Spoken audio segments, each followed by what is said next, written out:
네, 오늘 성경 말씀 보시겠습니다. 마태복음 6장 9절입니다. 그러므로 너희는 이렇게 기도하라. 하늘에 계신 우리 아버지여, 이름이 거룩히 여김을 받으시오며. 아멘. 네, 오늘은 하나님의 이름, 이런 제목으로 하나님 말씀 증거하겠습니다. 금요일에는 하이델베르그 요리문답 보고 있습니다. 주기도문에 대해서 배우고 있습니다. 주기도문은 이제 6개의 청원, 6개의 기도 제목으로 이루어져 있습니다. 주기도문을 2개의 덩어리로 나눌 수 있는데요. 1번부터 3번, 이게 첫 번째부터 세 번째의 간구 또는 그 청원은 하나님 중심의 기도 제목들입니다. 주제가 하나님의 이름, 하나님 나라, 그리고 하나님의 뜻을 먼저 구합니다. 그리고 두 번째 덩어리, 이 나머지 간구와 청원은 신자들이 일용할 양식, 죄 용서, 그리고 시험과 악에서 구원하여 주시기를 기도합니다. 그 주기도문을 반대하는 주장들이 있습니다. 그 중에 하나는 뭐냐 하면 기도는 성령 안에서 자유롭게 기도해야 되는데 주기도문은 마치 그 주문을 외우는 것 같은 기분이 든다는 거예요. 그렇게 볼 필요는 없습니다. 물론 주기도문의 모든 문장과 글자들을 틀리지 말고 빠짐없이 해야 진짜 기도다, 뭐 그런 뜻은 아니에요. 다만 주기도문의 이런 내용, 주기도의 그런 내용들을 기도의 모범, 기도의 샘플, 기도의 기준으로 여겨서 우리의 기도가 바르게 하고 있는가 돌아보고 질문할 때에 주기도문의 내용으로 자체 점검 받을 수 있는 유익이 있습니다. 자, 그럼 오늘 문답을 보도록 하겠습니다. 하나님의 이름과 관련한 그런 청원 다루거든요. 122번 문답입니다. 이 문답이 하나예요. 여기에는 문답이 하나인데 120번 문답.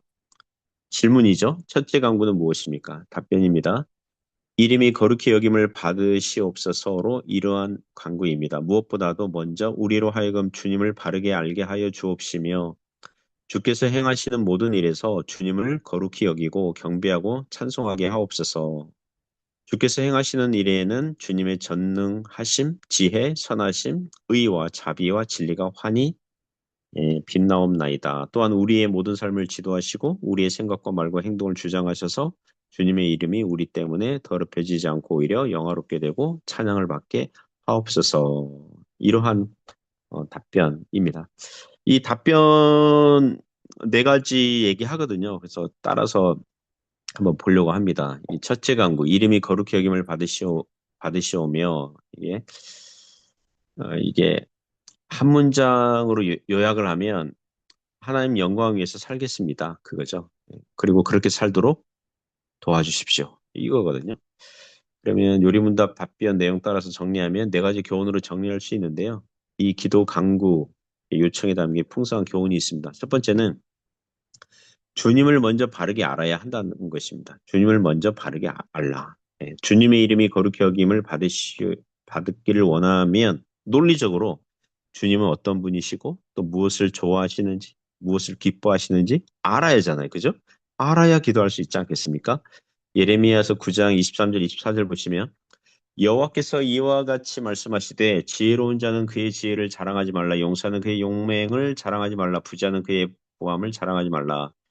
23절의 의도는 인간은 자기 교만하지 말라는 거죠. 자, 겸손해야 되는데 그러면 무엇으로 나타내야 됩니까? 24절 보면 자랑하는 자는 이것으로 자랑할지니 곧 명철하여 나를 아는 것과 나 여호와는 사랑과 정의와 공의를 땅에 행하는 자인 줄을 깨닫는 것이라. 나는 이 일을 기뻐하노라 여호와의 말씀이니라. 사람이 하나님 아는 것을 자랑하라고 합니다. 진짜 자랑할 거, 하나님 아는 거. 진짜 감사할 거, 하나님 아는 거. 하나님의 성품이 어떠하십니까? 사랑과 정의와 공의를 땅에 행하는 자인 줄 깨닫는 것. 하나님께서 어떤 분이신지를 알아야 하나님의 이름을 높이며 살 수 있다는 것입니다. 오늘 답변에서 이 두 번째 교훈은 주님이 하시는 일을 찬양하라고 합니다. 주님의 하시는 일을 찬양하는 것이 주님의 이름을 거룩히 여기는 것이라고 합니다. 로마서 11장 33절부터 36절 보시면 깊도다 하나님의 지혜와 지식의 풍성함이여 그의 판단은 헤아리지 못할 것이며 그의 길은 찾지 못할 것이로다. 누가 주의 마음을 알았느냐? 누가 그의 모사가 되었느냐? 누가 주께 먼저 들여서 갚으심을 받겠느냐? 이는 만물이 주에게서 나오고 주로 말미암고 주에게로 돌아감이라. 그에게 영광이 세세 있을지어다. 아멘. 신앙생활을 하면서 종종 알게 되고 깨닫게 되고 인정하는 것이 무엇입니까? 사도 바울의 찬양의 고백처럼 어, 하나님의 지혜가 깊은 거죠. 깊도다 하나님의 지혜와 지식이 풍성하며 그의 판단은 헤아리지 못할 것이며 그의 길은 찾지 못할 것이로다. 만물이 주에게서 나오고 주로 말미암고 주에게로 돌아갑니다. 로마서 9장부터 11장의 내용이 유대인들이 복음을 받아들이지 않고 이방인들은 복음을 받아들이고 믿는 것에 대해 논증하다가 결론적으로 찬양하는 대목이거든요. 복음을 먼저 들었던 유대인들은 믿지 않는 것을 당시 이방인 신자들이 이상하게 여겼나 봐요. 그래서 마치 감람나무 원가지였던 유대인들이 믿지 않아서 잘려나갔고 이방인들이 접붙여졌다면 이방인들이 믿음에 머물지 아니하면 이방인들도 잘려나간 유대인 꼴 될 수 있다 이렇게 경고를 해요. 그러니까 불신 유대인들을 향해서 이방인 신자들이 너무 교만하지 마라. 그리고 이방인들의 그 충만한 믿음의 숫자, 구원받는 숫자가 들어오기까지 유대인들이 잠시 강박했지만 때가 되면 유대인들의 많은 수가 돌아올 것이다. 이런 그 논증을 하거든요. 로마서 9장부터 11장까지. 아마도 당시 로마 교회 이방인 신자들이 소수의 유대인 신자들을 아무래도 좀 얕잡아보고 낮추어 봤던 것 같아요. 그래서 하나님의 말씀은 폐하여지지 않는다. 그런 후에 하나님의 일하심, 하나님의 이 역사하심, 이것을 노래하고 찬양하는 것입니다. 제가 최근에 그 유튜브에서 어, 어떤 목사님이 그 스코틀랜드 교회에 방문한 어떤 그런 유튜브 본 적이 있습니다. 그 스코틀랜드에는 존 로스 기념교회가 있는데 존 로스 이브는 이 선교사는 중국 선교사로 왔는데 그 우리나라 개화기 시대에 그 중국 선교사로 왔는데 그 만주에서 사역을 했어요. 그러니까 만주는 조선인들이 중국 넘어갈 때 그 통관하는 곳이거든요. 조선인들과 친분을 맺고 당시 조선인들과 함께 한글 성경 번역한 분이에요. 그런데 존 로스를 파송한 스코틀랜드 교회가 수년 전에 뭐 교인들은 나이 들고 뭐 죽어가고 그 교회당 보니까 그 주변이 다 묘지더라고요. 교회 묘지. 그러니까 이전에 교인들이 죽어서 그 교회 근처에 뭡니까 이렇게 묘지예요. 이게 십자가 딱 있고 막 교회당 뒤편만이 아니라 그냥 교회당을 둘러서 묘지예요.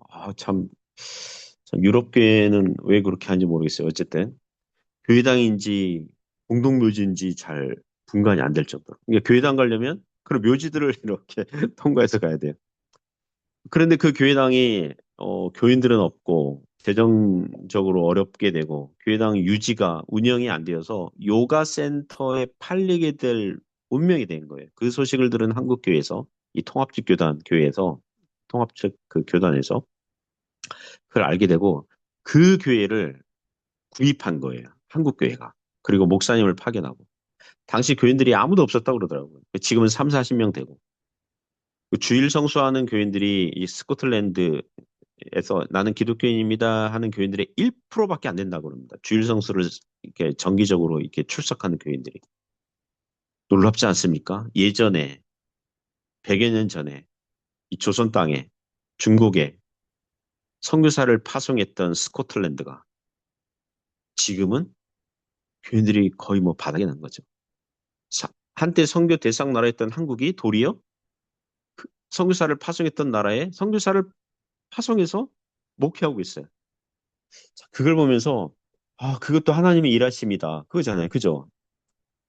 교회가 선교 파송했던 교회를 무너지지 않도록 다시 붙들어 주시고 그래서 하나님의 일하심에 놀라워하고 예, 찬양할 수밖에 없는 거죠.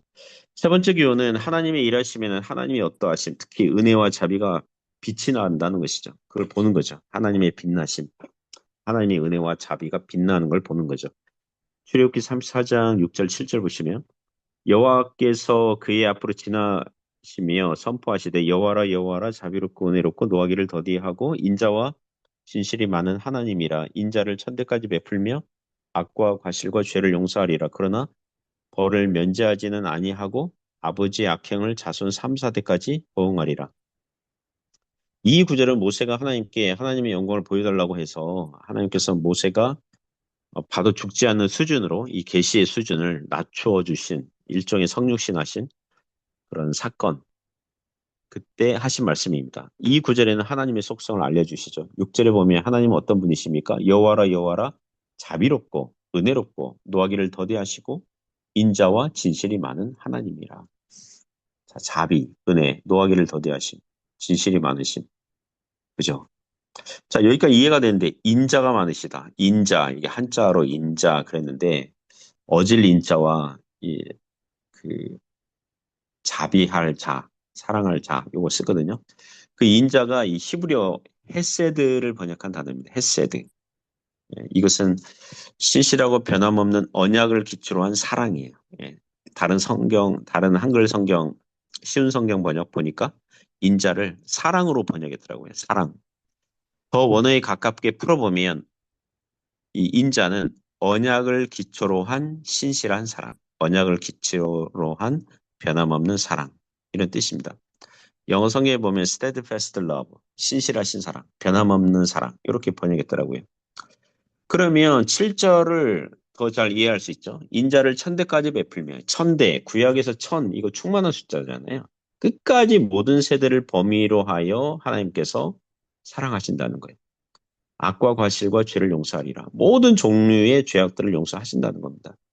그러나 벌을 면제하지는 아니하고 용서가 하나님의 거룩하심과 공의를 거스르는 방법으로 용서하는 건 아니라는 거죠. 그죠? 오해하지 않도록 조건다는 거죠. 벌을 면제하지는 않는다. 그러니까 하나님의 공의를 거스르는 방법으로 용서, 사랑 그렇게 베풀게 되는 건 아니다. 그죠? 아버지 악행을 자손 3, 4대까지 보응하리라. 이 구절은 좀 오해되기 쉬운데요. 뭐 아버지의 죄악을 연좌죄로, 도매금으로, 죄를 짓지 아니한 자녀들까지도 동반 처벌하고, 처벌하시겠다. 그런 뜻은 아니에요. 신명기서 24장 16절, 에스겔서 18장 보면 아버지의 죄 때문에 자식이 죽지 않을 거고, 자식의 죄 때문에 아버지가 죽임당하지 않을 것이라고 했습니다. 그러면 여기서 아버지의 악행을 자손 3, 4대까지 보응한다. 이게 무슨 뜻입니까? 죄의 습관, 죄의 영향력으로 이해하면 되겠죠. 예를 들면 아버지가 알코올 중독자예요. 그럼 어린 자녀는 어려서부터 아버지의 그 알코올 중독 보고 배우잖아요. 그죠? 알코올에 찌든 아버지 모습 보고 배우거든요. 그러면 그 자녀도 알코올에 대한 이 낮은 방어막, 예, 의존성, 그게 굉장히 높아질 가능성이 있어요. 물론 자녀들 중에는 나는 아버지처럼 저렇게 하지 않을 거야. 이렇게 하는 자녀도 있지만 아주 쉽게 알코올에 찌들게 될 가능성이 굉장히 높아요. 부모가 이혼했다고 합시다. 그럼 자녀들도 이혼에 대해서 쉽게 생각할 수 있어요. 그죠? 자식 부부가 자녀 때에 와가지고 부부관계 어려워요. 굉장히 좀 스트레스 받고 힘들어요. 그러면 뭐 내 부모도 이혼을 했는데 뭐 나도 부부 사이가 힘들면 조금 견디다가 헤어지지 뭐 이렇게 쉽게 생각할 경향이 있는 거거든요. 물론 다 그런 건 아니지만 그러니까 죄의 습관과 영향력이 그와 같이 아들, 손자 때까지 갈 수 있다는 것입니다. 그러나 하나님의 인자하심, 언약을 기초로 한 신실하신 사랑은 어디까지 간다고요? 천대까지. 죄악의 3, 4대와 은혜의 천대는 비교할 수 없을 정도로 하나님은 은혜로우시고 자비하시고 노하기를 더디하시고 인자하신 그런 분이신 거죠. 그죠? 누구든지 부모의 죄와 악한 습관과 영향력으로 혹시 영향을 받았고 옆구리의 가시처럼 역할을 하더라도 그 사람이 주님께 오면 그 죄의 습관과 영향력은 끊어집니다. 새 사람이 돼요. 죄와 싸우고 거룩한 삶을 살게 되는 것인 줄 믿습니다. 마지막 네 번째 기호는 신자의 삶에서 하나님의 영광을 드러내고 반영하는 삶을 살겠다는 결단과 소원이죠. 마태복음 5장 16절 보시면 이같이 너희 빛이 사람 앞에 비치게 하여 그들로 너희 착한 행실을 보고 하늘에 계신 너희 아버지께 영광을 돌리게 하라. 신자들의 빛된 행실, 착한 행실이 세상 사람들이 보고 그들이 믿는 하나님 아버지를 높이니 하나님께서 영광을 받으신다는 것입니다. 오늘날 한국교회가 이단 교회들이 뒤섞여서 뒤죽박죽 부덕한 소식과 뉴스들이 있잖아요. 그리고 세상이 교회를 향해서 손가락질을 할 때에 그거 하나님의 이름이 높아지는 거 아니거든요. 하나님의 명예, 하나님의 이름이 땅에 떨어지는 거예요. 물론 절대적인 의미에서 하나님의 영광이 뭐 떨어지거나 뭐 부족해지거나 완전하신 하나님이 뭔가 부족한 상태가 되거나 그런 건 아니에요. 그러나 주관적인 면에서 우리가 우리의 하는 행동이 세상 사람들 볼 때에 부족하여서 그죠? 덕이 안 되어서 세상 사람들이 하나님을 높이지 아니할 때 그거 하나님의 이름이 뭡니까? 불명예스럽게 되는 거잖아요. 하나님의 이름 높이는 게 아니잖아요. 하나님께서 기뻐하시지 않는 거잖아요. 그러면 하나님께서 언제 기뻐하십니까? 언제 그 이름이 높아지십니까? 언제 그 이름을 거룩하게 여길 수 있습니까? 신자들이 거룩하게 살 때에, 주님 말씀 따라갈 때, 주님 의존할 때에, 자기를 부인하고 자기 십자가 지고 주님 따라갈 때에, 주님 찬양할 때에, 믿음으로 의존할 때에 주님의 이름이 거룩하게 되고 우리를 통해서 높아지는 줄 믿습니다. 그런 은혜가 오늘 또 저와 여러분의 삶 가운데 풍성이 있기를 축복합니다.